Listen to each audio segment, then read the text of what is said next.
سرخط خبرها. نگرانی از تاکسیران‌های مست در دوشنبه. نمایندگی اسپیتاменبонк در یوون آتش گرفته است و دعوت روسیه از جبهه مقاومت.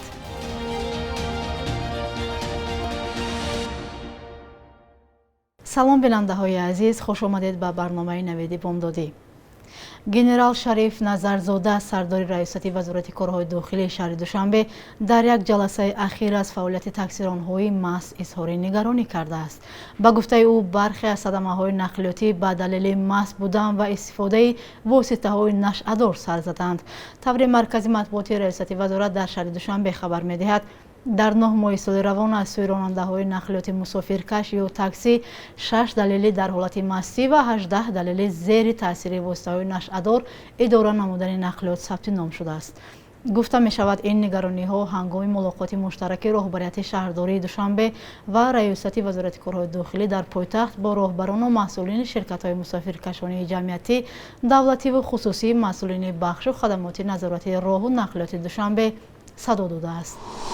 کاربران رادیوزادی با ارسال نوار از سوختار در بنای نمایندگی سپیتاменبонک در ناحیه یوون خبر دادند. به گفته شاهدان سوختار ساعت 23 شب 4 نویبر رخ داده است. این بانک در مرکز ناحیه قرار دارد و به گفته کاربران آتش در آشیانه‌های بالای بنا علنگ گرفته است. اما یک کارمند سپیتاменبонک در صحبت با رادیوزادی گفت بانک در یکم آشیانه این بنا قرار دارد و آتش سوزی در بامی بنا رخ داده است. به گفته وی بر اثر این سوختار سیم‌های اینترنتی بانک خراب و کار آنها هم موقتا قطع شده است. در حکومت ناحیه یوون گفتند سوختار چند ساعت ادامه کرده است و حالا سبب‌های آن تحقیق می شود. مقامات درباره ضرر این آتش سوزی چیزی نگفتند. اخیراً در قزاقستان استفاده از راه‌های دارای اهمیت جمعیتی پولکی شد. جمع‌آوری مبلغ در 7 سمت سوء استفاده صورت می‌گیرد. مسئولین بر رانندگان قزاق آلترناتیو نگذاشتند. برای رانندگان ماشین‌های بارکش باشد طرفه گرانتر مقرر شده است. تفصیلات در گزارش همکاران ما از تلویزیون نستایشه وریمیا. در قزاقستان راه‌ها خیلی زیادند و آنها را باید حتما تعمیر کرد. سوندت ضرر چوخوری‌های راه را شخصاً در ماشینش آزمایش کرده است. این راننده ماشین بارکش 6 سال می شود در راه‌های قزاقستان سفر می کند و هر بار مجبور است که کمازی فرسوده‌اش را تعمیر نماید. من بعد برای سودت هر سفر باز گرانتر خواهد افتید. من مقابل پرداختی مبلغ نیستم، ولی اگر آنها همچنین ویرانه و بدون یگان توقفگاه خوب و حاجتخانه‌ها باقی مانند، پس برای چی ما باید پول بدهیم؟ ماه ایون سال جاری رانندگان ماشین‌های بارکشانی قزاقستان آشکارا در راه‌های کشور اعتراض کردند. آنها طلب داشتند که قرار جاری کردن راه‌های پولکی بیکار کرده شود. دلیل رانندگان کمتر ولی قوی بود. رانندگان نه تنها از صفت راه‌ها بلکه از نبودن خدمت‌رسانی راه‌ها شکایت می‌کردند. این جنجال حتی تا به ماموریت پرزیدنت هم رسید. جاری کردن راه‌های پولکی تصمیم درست است. در چنین کشوری عظیم تنها از حساب بودجه راه ساختن غیر امکان می باشد. قزاقستان باید از حساب ترانزیت درآمد بگیرد. برای استفاده از راه نورسولتان پاولادار راننده ماشین سبکرو تقریبا $1 می‌دهد. از ماشین‌های بارکش 20 برابر بیشتر پول تقاضا می‌شود. برای ماشین‌های شهروندان قزاقستان باید پول خیلی کم معین شود. برای ماشین‌های ترانزیتی از قرقیزستان و ازبکستان بگذار طرفه علاهیده را مقرر کنند، زیرا آنها هم در راه‌های ما حرکت می‌کنند. نقلیات زمینی مثل پیشتر در قزاقستان در مقام اول است و تقریبا 80% بارکشانی طریق آن صورت می‌گیرد. مسافه های طولانی میان شهرها خراجات لوجستیکی را باز هم بیشتر می‌کند. بنابراین از نگاه تحلیلگر ایدر علیبویف موج بالا رفتن نرخ‌های خوراکواری و دیگر محصولات نیاز مردم را به وجود می‌آورد.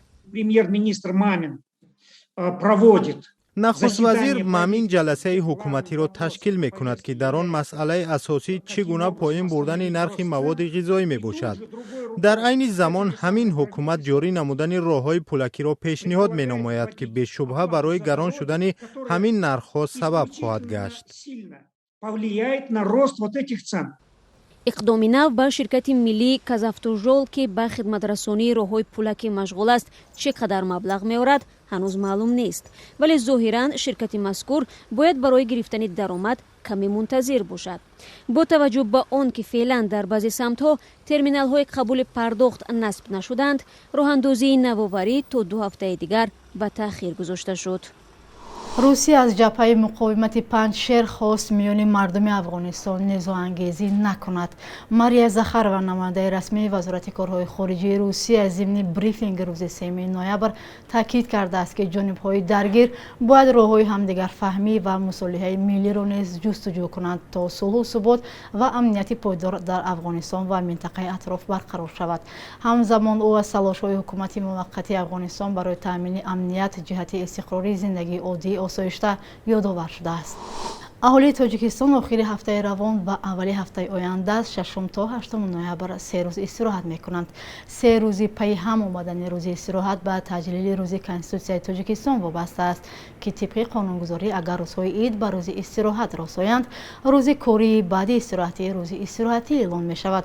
аз сабаби он ки имсол рӯзи 6 ноябр ки ҷашни конститутсия мебошад ба рӯзи шанбе рост меояд, тибқи қонунгузорӣ рӯзи душанбе истироҳат аст. 6 ноябри соли 1994 дар натиҷаи райпурсии умумии халқи конститутсияи ҷумҳурии тоҷикистон қабул гардид.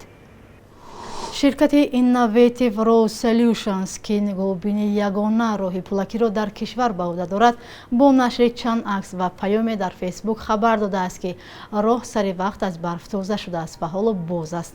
ба иттилои ин ширкат, ҳоло ҳаракати тамоми намуди нақлиёт дар роҳи Душанбе Чанок имконпазир аст.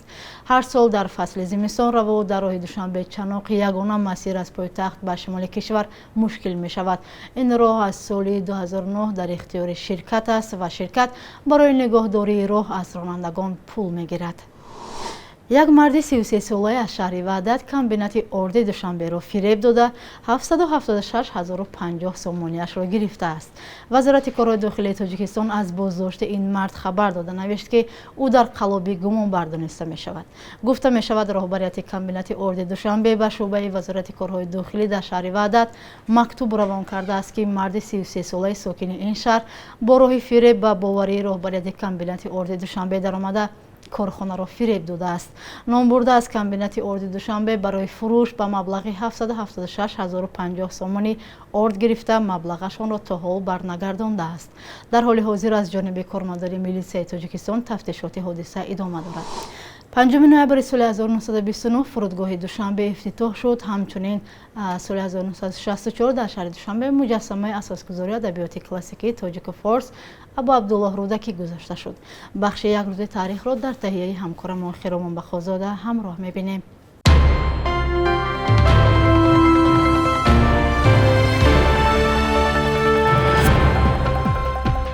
дар маркази Душанбе 5 ноябри соли 1964 кинотеатри ба номи Ҷомӣ дарҳои худро боз кард, ки давоми беш аз 15 сола толори муҳими синамои замонавӣ ба шумор мерафт. кинотеатр дар маҳалли имрӯзаи хиёбони Исмоили Сомонӣ ҷойгир буд ва муҳимтарин маъракаҳои фарҳангиву ҳунарии Тоҷикистон дар ҳамин бино барпо шудааст. соли 2016 дар доираи нақшаи кулли таҷдиди симои Душанбе бо вуҷуди интиқодҳои сокинон пурра аз байн бурда шуд. 5 ноябри соли 2015 сафари миллионери маъруфи амрикоӣ ва устоди ҳунари тиҷорат Брайан Трейси дар ҳаёти ҷамъиятии Тоҷикистон ҳодисаи муҳим шуд. беш аз 600 нафар бо пардохти $150 барои бо чашми сар шунидани асрори сарватмандиву пешрафти тиҷоратӣ ҷамъ шуданд. соҳибкорони ҷавоне ки дар ин нишаст ҳузур доштанд, дарси тиҷорати устоди амрикоиро барои роҳандозӣ ву рушди кори хусусии худ дар шароити буҳрони иқтисодии Тоҷикистон хеле муфид арзёбӣ карданд. 5 ноябри соли 1924 таърихшиноси тоҷик академик Аҳрор Мухторов таваллуд шудааст, ки дар таҳқиқи таърихи халқи тоҷик саҳми зиёде гузоштааст. таҳқиқоти илмии ӯ дар мавзӯи таърихи тоҷикон, осори форсизабонон дар Ҳиндустон, катибаҳои қадимаи ҳудуди вилояти Сӯхт аз ҷумла Истарафшан ва ҳуҷҷатҳои қалъаи Мух, зиндагиномаи Бобоҷон Ғафуров барои шинохти амиқтари фарҳангу таърихи мардуми тоҷик саҳми зиёд гузоштааст. соли 2007 дар 83 солагӣ дар Душанбе даргузашт. бонки миллии Тоҷикистон қурби $100 ба 1128 сомону 30 дирам ва 1000 рубли русиро ба 157 сомону 10 дирам муқаррар кардааст.